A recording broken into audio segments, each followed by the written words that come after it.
Steel consumption is an indicator of the level of development in a country.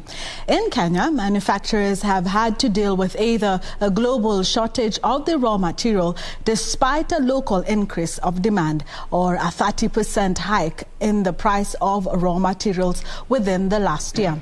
Our reporter Hibak Said delves into the cold and grey uncertainty of the sector. The lonely clang of metal on metal in an emptying factory. It is the end of a working day here at the Mabati Rolling Mills in Athi River, Machakos County.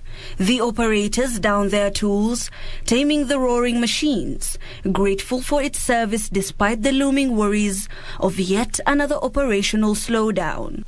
The machines are available, the manpower very much ready, and people are ready to produce. However, are global trends coming in the way of maximum production, especially in the manufacturing sector? It has been months since the last wage freeze at this bustling industry that lasted for a year, when the company had to grapple with a shortage in raw materials and later a drastic hike in its prices once it was availed. In this up and down, we have material of different prices with us. So we have to be really careful how to price our product in the market, because we cannot be seen as increasing prices and then decreasing prices, because that's not good for the consumer. We have learned from the past. When we have done that, our performance has got affected. Mehra says the sector has had to deal with unsteady supply of raw materials, highlighted by forward buying by firms in some countries. Even if we have higher price material, we take a hit in our profits. But the important thing is that availability of the material at our distributors and for the consumer, that should go uninterrupted.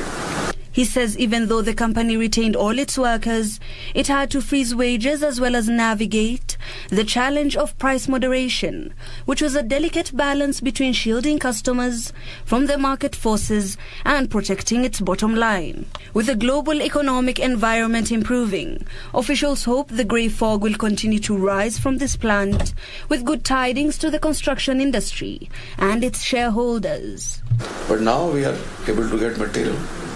Prices will also stabilize, and if things go well here, then we should see a better second half. As the world heals from the pandemic, steel manufacturing players are very hopeful that maybe the production might go back to pre-COVID levels.